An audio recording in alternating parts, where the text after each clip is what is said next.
Okay, take two. Welcome, you people. It's your boy Chid from Gooner Evil Eye coming to you again with a review video of the Arsenal versus Burnley game. If you're wondering what I mean by take two, I basically did a 26-minute video only for YouTube to tell me that for whatever reason it didn't work. Like it didn't even bother, it didn't even attempt to record, but it gave me the impression it was recording. I'm desperately hoping this time it's recording. So it won't be as raw and as emotional as it was before, which is a shame for you guys. But what can I do? So I'm hoping this time it works. But anyway, wow, what a game. It had everything from offs to managers being sent off, to injuries, to horrible tackles, to goals, to penalties. And it was all Arsenal versus Burnley. Whoever thought Arsenal versus Burnley would turn into a key game? I've not yet had the opportunity to watch. You guys know I've done a couple of videos now with Colin, Much Arsenal. If you don't know who Colin is, if you want to type Much Arsenal into the search engine, good guy. His videos are very controversial, I think is probably the diplomatic way of putting it. But he's a good guy though. Good guy. I do like Colin a lot. So I haven't. The reason I mentioned Colin is because I know when I was really emotional and angry, and I went through the full spectrum of emotions that you can possibly go through watching this game, and I remember Colin said something on the lines of he felt it was a poor performance, poor this. I'm going to be honest. I don't agree with that. Was it the best performance? No. But I don't think it was a poor performance. Here's how I honestly see how the game played out through kind of a succinct paragraph. I'm going to try and see if I can get it. So for me, as the game started, outside of the first maybe 10 to 15 minutes, I felt like we were largely in control. I felt like we did limit them chances-wise. I did feel like we made some good passes. I felt like we lacked a killer instinct. We lacked a final third pass. We lacked finishing ability. That was our main problem from the first half. But I always knew that a goal would come. I just didn't feel like the second half would play out the way it did. But I felt like we were largely in control, just wasteful. And I think that was probably the main source of frustration for most Arsenal fans, was just how wasteful we were being on the ball. And then as kind of the game progressed, it changed and sparked into this madness. So one thing I will say from the first half, and I did tweet it and shocked a lot of people when I did, Ramsey played well. I thought he was arguably our best player in the first half. Don't get me wrong, dropped off dramatically in the second half, but I thought in the first half he was one of maybe three players that I thought played pretty well. I thought Mustafi for me, and I know what he did in the second half, but Mustafi for me in the first half I thought was poor, kept giving the ball away. Koscielny had to keep tidying up for him. I thought, yeah, it wasn't particularly bad. It just wasn't as good as we would like it to be. And then in the second half, I felt like we stepped it up a little bit more, squeezed them a little bit more, put a little bit, especially towards the end of the first half, I thought we were squeezing them better. And then that continued into the second half. I thought we were squeezing them a little bit better. And it felt like the goal was coming. It was no real surprise when the goal came. It came from an Ozil corner, probably the most meaningful contribution to the game Ozil made, if I'm honest. He had a couple of opportunities to score, but again was pretty wasteful with those chances. But delivered a nice corner, because a lot of the things that we've been doing lately, clearly it's something that the players have been talking about, or maybe the manager's been talking about with the players, is how bad we are at converting corners. So one of the features that I thought was pretty interesting in the game, and it'd be interesting to see if anyone even notices it or mentions it in their reviews, is how many short corners we seem to take. which I thought was pretty interesting. I know Burnley are quite a big team, so maybe they were quite concerned about delivering corners to, let's essentially call it how it is, a big team. So it was interesting to see how many short corners we were taking. And the one time we delivered the ball, Mustafi got a nice little glancing header.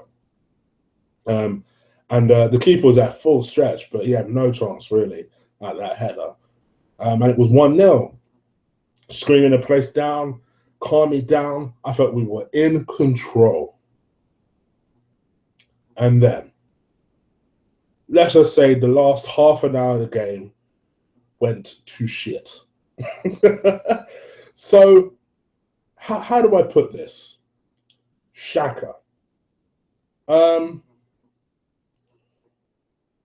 boy needs to learn. I mean, let's just call a spade a spade. He is not a young boy anymore. He's 24 years old.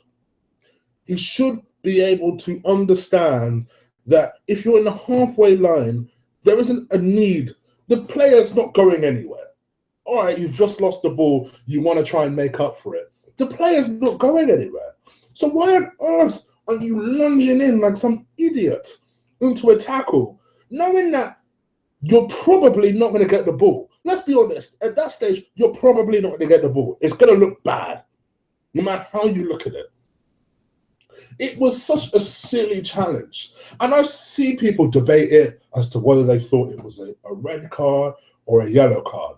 At first, I thought it was harsh. But when I really looked at it again, I thought, well, if we're looking at it to the letter of the law, it was the correct decision. It was one of the few correct decisions John Moss made today. Let's be honest here.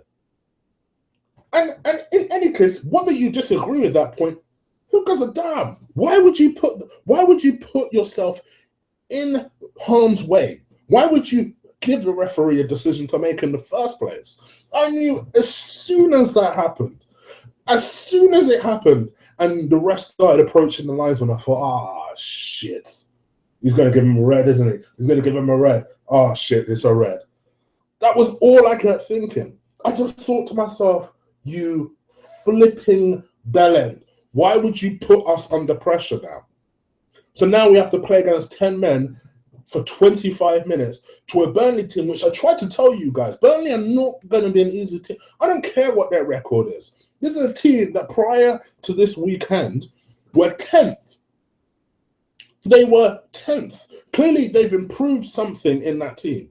Even if not necessarily results are showing it. This weren't going to be an easy game. We barely beat them at Burnley, and we were struggling to them today. So I thought to myself, oh, no. But Xhaka went off, and then obviously Wenger had to make a change. So he brought Coquelin on. Fine. I think he took Iwobi off. Iwobi wasn't really doing much today, so I can understand that decision. Even then, I thought we were okay. Things were going fine. You know, we were somewhat in control. And then, I don't know what we were doing. Then the ball comes over. And I don't know if it's Andre Gray or one of their Burnley players was pressing on goal. And you just think to yourself, oh, please, just be careful, because there was an opportunity just before their penalty where we were roughing them up in the penalty area, and I had this horrible feeling that we'd give away a penalty. There's this horrible feeling that we'd give away a penalty. We saw it out to 90 minutes, and then the fourth official held up 7 minutes, and I was like, no. You just knew something bad was going to happen because 7 minutes came up. And then the penalty came up. I thought, for flip's sake. And I literally treated it like 1-1 because, let's be honest, Czech don't save penalties. You know, there's just certain things in life, death, taxes, and Czech not saving a penalty. He never saved penalties at Chelsea. He ain't saving penalties at Arsenal. You know, it's just not something. It's not his strength. You know, if you wanna beat Czech from a penalty, just steer it down the middle. You'll be fine. I mean, Andre Gray's penalty today wasn't even a particularly well-hit penalty. But it went somewhat down the middle, and it was still able to beat Czech. But I'm not going to criticize Czech too much. A penalty is a penalty. You know, it is what it is. He just doesn't save them. It's as simple as that. Everyone knows that. So I'm not going to lie. My phone, which I'm already having a lot of problems as at the moment as it is, I'm due an upgrade. I'm just going to upgrade the thing, right? It almost went through my TV, right? And I was screaming the place down. You guys, if you follow me on Twitter, at Colossal Chig, if you follow me on Twitter, I was cussing up. I was saying, oh my gosh, you're going to see a ranting. You think I'm ranting now? Oh my gosh. I remember going on Twitter saying, well, you're going to see a ranting review from me. Brace yourself. I was cursing up. Cursing Xhaka's name, cursing Wenger's name, cursing anybody's name. I was cursing a damn table. What did my table do? I was cursing a table. I was cursing anything that moved or anything that was even near me at the time, right? Just as I was loading up the review on YouTube and everything, getting ready to actually do the review, I turned around and I said, penalty, penalty, and I was screaming. And it was a horrendous challenge. Basically, I can't remember the name of the player that did it. Almost took Koscielny's face off. Literally, it's a high boot, just whacked Koscielny right across the face. I thought, please. And then immediately I thought, oh no, what are we going to do? Giroud was off at this point. Obviously, Santi is normally our penalty taker. He's not around. Who else takes penalties? Ozil sometimes takes penalties. He was off at this point. The only person just to be able to take a penalty was Sanchez. And then I thought to myself, oh no, there's a reason Sanchez doesn't take penalties. They brought up this statistic. You know the way Sky Sports do, where they bring up a little net and then they show pictures of red balls, and there were like 4 red balls and 2 yellow balls indicating the 2 penalties successful penalties that Sanchez has taken. And we as Arsenal fans have almost forgot that, oh yeah, Sanchez is really a horrendous penalty taker. So we were like, oh no. As soon as he scored it down the middle, I screamed this place down. And again, the phone almost went through the TV. But this time in joy and in pleasure. And I thought to myself, I can't believe I'm this ecstatic about an Arsenal-Burnley game. But this is the thing. This is why I've titled the video the way I've titled it. It wasn't the fact that we were playing Burnley. It was the elements that went into the game between John Moss and his corrupt refereeing, between Xhaka and his stupidness, and Wenger. Let me tell you something about Wenger, yeah? This is why people criticize Wenger for not being active and being animated on the pitch. Let me tell you something, right? Don't particularly like Liverpool. Love Jurgen Klopp. He's a madman. He's an absolute madman. But I tell you what, every Liverpool fan loves him. You know why? Because you can see his passion whenever he's on that touchline. He screams at the players. He screams at the referees. He celebrates with the players. He's involved. It's like he cares. We as fans want to know that you care. A place like the Emirates that's normally really quiet, let's just call a spade a spade. Our home fans are terrible when it comes to supporting our team. But when Xhaka got sent off and then Wenger got sent off, do you know what that did? All of a sudden our fans woke up and all of a sudden we felt like we were part of that struggle. Like, oh, we're all being hard done by here, regardless of whether that decision was right or wrong. And to be honest, I agreed with the decision. I even agreed with that penalty. I thought those were the only 2 decisions, bar our penalty, that he got right. 3 decisions that man got right all flipping game, in my opinion. Right? Not to mention that Mustafi should have had himself a penalty earlier in the game, but let me come back to that, right? The point I'm trying to make is that for me, and I also tweeted this out earlier, there was more passion in that 30-second passage from Wenger being sent off to Wenger then pushing the 4th official. It was silly to push the 4th official, and he'll probably get himself a long-ass ban. Don't get me wrong.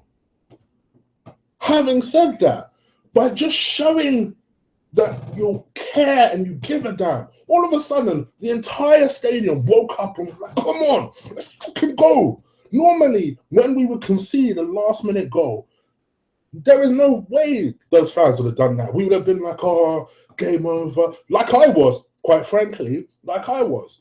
But you know what? Credit to the players, because they didn't do what I did. They didn't give up on the game. They said, all right, we got 3 minutes. I don't give a damn if there's 10 players. I don't give a damn. We're going to get back into this. We're going to get back into this. And lo and behold, they got back into it. Now, let's forget the fact that it was offside, because it was. Let's be real. If he was offside, it was still a foul. Straight up. Don't give a damn if he's offside. It's a foul. So the fact that we had enough guts and cojones to at least fight back into the team pleases me. Together with the fact that I literally experienced every single emotion I could possibly experience in one single game, makes me extremely happy. Considering that I felt like it was a game we should have won, needed to win, and in the end, in my opinion, deserved to win. So you won't catch me saying it's a disappointing performance. With all due respect to Colin. I love Colin. I respect his opinion. And when he tweeted that, I just decided not to say anything. I didn't want to respond to it. I didn't think it was a particularly disappointing performance. But I felt like at least we got what we deserved. I was pleased with the fight. And I was pleased with the guts from everybody in that team, bar Xhaka. And I hope that reflects in my now 1 to 10 ratings that I'm about to give. So with Czech, I'd give him a 6. I don't think he made any particularly masterful saves or world-class saves. I think he did what he did. He was assured. Distribution was okay, largely. But yeah, 6 out of 10. I thought Gabriel, once again, did well. You know, defensively, you can't fault him at right back. He's not going to give you the width and the attacking prowess of a Bellerin because he's not a right back. But as someone who could do a makeshift job, I thought he did fantastically well, and I'd give him a 6 out of 10.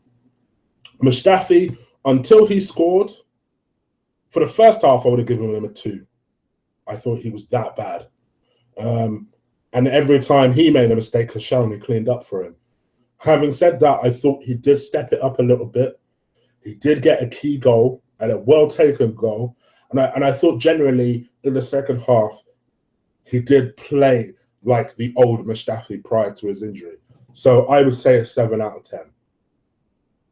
For Koscielny, I thought was largely very good. Cleaned up for Mustafi all game, to be honest.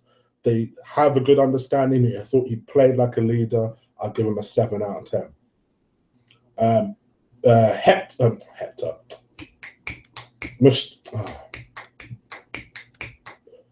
Our left back. Oh my gosh. Oh my gosh.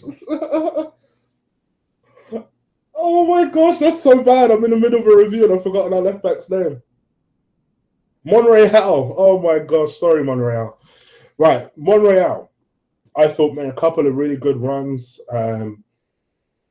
I thought he was attacking wise. I thought he was really, really good. Actually, I thought he caused some problems. Defensively, he is what he is, but I don't think he was ever particularly pushed defensively. So I actually thought he did okay, and I'd give him a 6 out of 10. I don't think he didn't create anything, but I thought he was good enough. 6 out of 10. In the middle, let's come to Xhaka. Xhaka, for me, -1. -1 for me because the man was sent off for the second time this season, doing the exact same thing and putting us in trouble and putting us at risk in a game where we had to win. As far as I'm concerned, when you look at all of that, you're always going to get a minus from me, -1 for that. Horrible, horrible, horrible, horrible. As for a partner, Ramsey, I thought did largely okay. I thought he had a better first half and second half. Second half, he kind of went back into normal Ramsey stupid mode. But generally, I thought he did okay. I'll give him a 6 out of 10. On the right-hand side, Iwobi, I showed some nice touches, quick feet. Didn't really do all that much, if I'm being completely honest. But didn't do anything that badly either. I give him a 5 out of 10. As for Alexis, by far and away my man in the match, I thought was a constant nuisance. Did everything that he needed to do and more. Got us a key penalty at key time in a high pressure situation, doing something that he's not very good at, which is taking penalties. So as far as I'm concerned, 9 out of 10, by far and away the man in the match. Ozil, I thought was okay. He was Ozil, I guess. You know, funny enough, I picked him to have a big game today, and he didn't deliver. But I thought he was all right. He was okay in patches. Got himself an assist, I guess, and it was a key goal to get. Should have scored a couple of goals, though, to be honest. And for that reason, I'll give him a 6. I'll give him a 6 out of 10. Up front, Mr. Giroud, it feels like now he's signed his contract.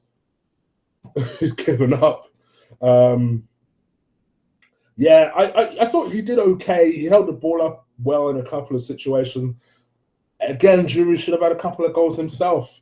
There was one particular opportunity which is fresh in my mind because I was screaming at the TV at the time, was where Alexis was going down the byline, down the left-hand side, and Giroud asked for it. His arms were out and he asked for it. Alexis said, all right, gave it to him. No, sorry, it was Ozil, gave it to him. And then he booted it straight over. And I was thinking to myself, so why did you call for it if you weren't ready for it? Because he set it up for you on a plate just the way you asked. And you just boot it up straight in the sky. How much can I complain when Giroud has been scoring 5 in 5? He is what he is. I've always said that. For that reason, I suppose I'll give him a 6 set. Yeah, I'll give him a 6 out of 10. The manager, for me, picked the team that I said that he would pick and I thought he would pick and I hoped he would pick, so I can't complain. Made the correct changes, I felt. So I'll go back to the subs in a second. But for me, and it seems like an unusual thing to say, bear with me when I say this. For the fact that he got himself sent off, for me, pushes up his mark as far as I'm concerned. Because for me, I think it rallied everyone.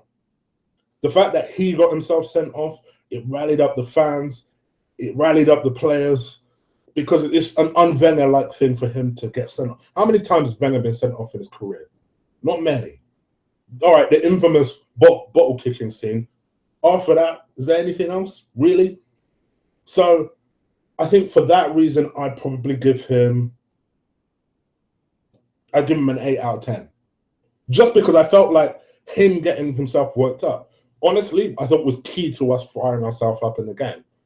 So I'll give him an 8 out of 10. Silly to push the 4th official. I think it'll be a long ban now. Could see it being 4 or 5 matches, to be honest. But I thought it served a good purpose in terms of rallying us up and getting us motivated, as I've already explained in this video. In terms of the subs, I thought Hector had a good impact when he came on. Almost played like a fullback role in front of Gabriel. Protected him well. I'll give him a 6 out of 10. I'm not going to give Wells a mark because he came on with like 5 minutes to go. But yeah, he actually did come on and had himself 2 opportunities. Was unlucky with both, to be fair. But I thought did well. Good signs there. Hope he starts against Southampton, actually. And who's the other sub? And Coquelin. Silly to give away the penalty. So for that reason, I'll mark him down a little bit and give him a 4 out of 10. And onwards and upwards, to be honest, it is what it is. I'm exhausted watching this team. I really am. Honestly, if you have a heart condition, don't support Arsenal. Just don't. In fact, I don't recommend Arsenal to anybody, quite frankly. They're the most frustrating, beautiful, annoying team in the league. They really are. But I wouldn't support any other team. Go figure. They're my local team. They are literally my local team. So what can I do? Anyway, it is what it is. Onwards and upwards. You've got Southampton in the cup next. And then we got Watford after that. and then Chelsea after that. Chelsea's the one that's looming. It's the one that's looming. It's the one that everyone is worried about. So let's see. Do comment, like this video if you like it. If you listen to me for the first time, just hit that subscribe button. And if you've already hit the subscribe button, send the link to someone you know. Someone might like it, might like my little ranting ways. They might be interested in listening to it for the first time and following me on Twitter, which you can also do. Follow me on Twitter at Colossal Chig. That's Colossal Chig, C-H-I-G, all one word. And you'll usually see my latest episode pinned onto my profile. Other than that, that's me and my ranting ways done. I'm out of here. You'll probably see a review from me midweek on the Southampton game. I'm trying to see if I can get someone on for the Southampton game, so bear with me. I'll announce that when that is confirmed. Other than that, out of here. Take care. Peace.